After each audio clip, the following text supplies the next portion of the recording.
Sabar, Pak.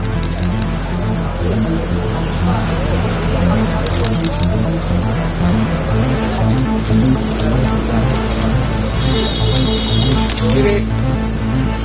Kiri Pak Kabit, kiri. Terima kasih. Assalamualaikum warahmatullahi wabarakatuh. Selamat sore. Rekan-rekan sekalian, mungkin seperti apa disampaikan di pembuka tadi oleh Pak Kabid Humas, beberapa hari belakangan ini kita semua mendapat berita bahwa ada terjadi suatu tindak pidana atau perbuatan melawan hukum terkait dengan penggunaan QRIS. Ya, penggunaan QRIS. Nah, pada hari ini kami akan menyampaikan kepada rekan-rekan sekalian bahwa kami sudah melakukan tindakan kepolisian terhadap seseorang atas nama MIML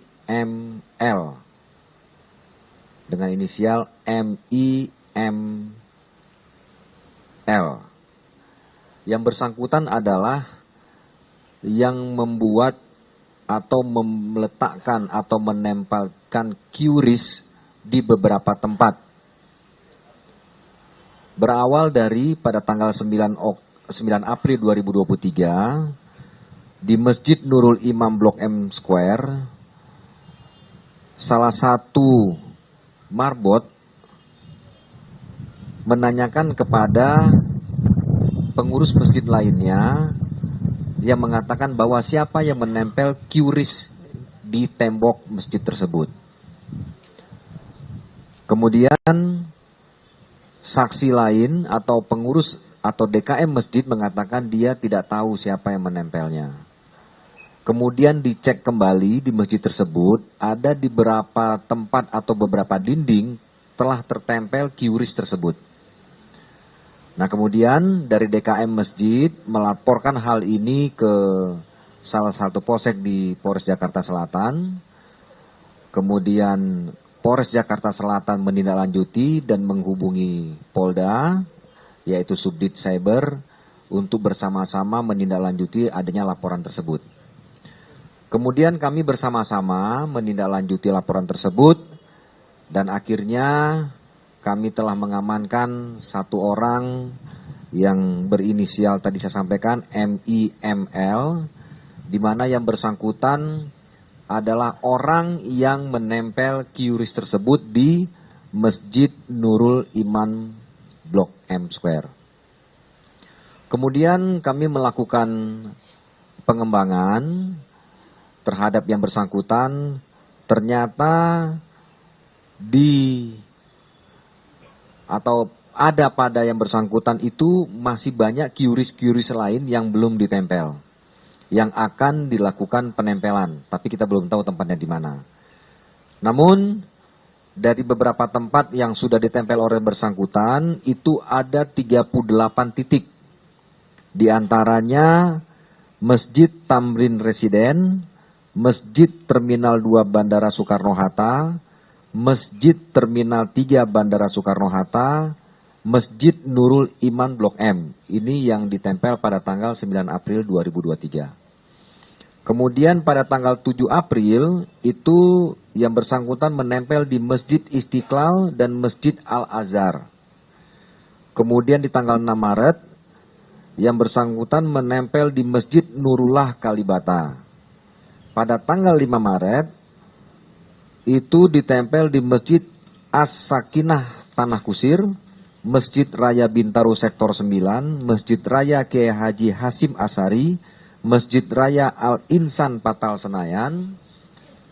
Kemudian di tanggal 4 April 2023 itu ada di Masjid Raya Bintaro Nurul Hidayah, Masjid Al-Iksan Kerinci, Masjid Cuk Nyadin Johar, Masjid Agung Sunda Kelapa, Masjid Al-Ihsam, Masjid Cut Mutia Menteng, Masjid Al-Bakri Taman Rasuna, Masjid Jami Ar-Rahman Kuningan.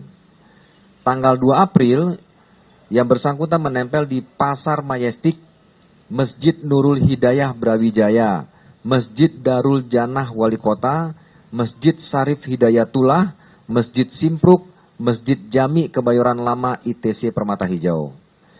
Pada tanggal 1 April, yang bersangkutan menempel di Masjid At-Taqwa Sriwijaya, BSI Pondok Indah, BCA Majestic, BS Majestic, BSI Radio Dalam, BSI Panglima Polem, ATM Galeri Ayam Bulungan dan UNP, BCA Grand Wijaya, BSI Fatmawati, Masjid An-Nur Gor Bulungan, SPBU Pejompongan.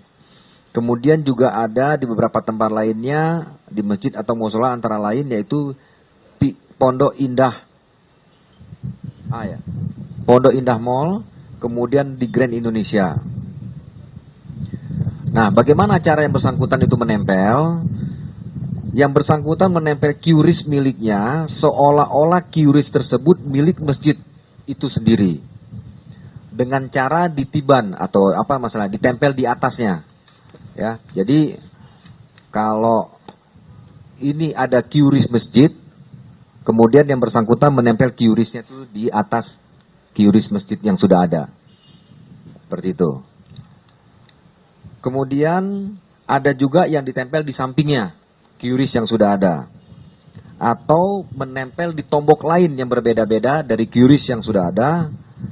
Atau menempel di tempat yang baru yang belum ada QRIS-nya. Kemudian pada yang bersangkutan sudah kita lakukan penyitaan selain QRIS yang belum ditempel, kemudian juga ada handphone yang bersangkutan gunakan untuk melakukan perbuatan melawan hukum yang seperti tadi kami sampaikan. Nah, pada yang bersangkutan akan kita kenakan yaitu pasal 28 ayat 1 junto pasal 45A ayat 1 dan atau pasal 35 junto pasal 51 ayat 1 Undang-Undang Nomor 19 Tahun 2016 tentang perubahan atas Undang-Undang Nomor 11 Tahun 2008 tentang informasi dan transaksi elektronik dan atau pasal 80 dan atau pasal 83 Undang-Undang Nomor 3 Tahun 2011 tentang transfer dana dan atau pasal 378 Kitab Undang-Undang Hukum Pidana.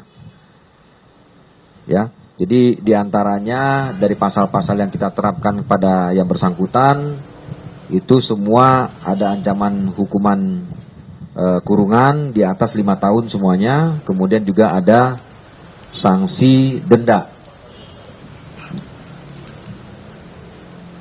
Mungkin itu sebagai pembuka yang saya sampaikan terkait dengan pengungkapan kita yang selama ini menjadi resah di kalangan masyarakat dengan adanya modus operandi dengan menempelkan QRIS yang nantinya akan menguntungkan diri sendiri. Terima kasih. Assalamualaikum warahmatullahi wabarakatuh.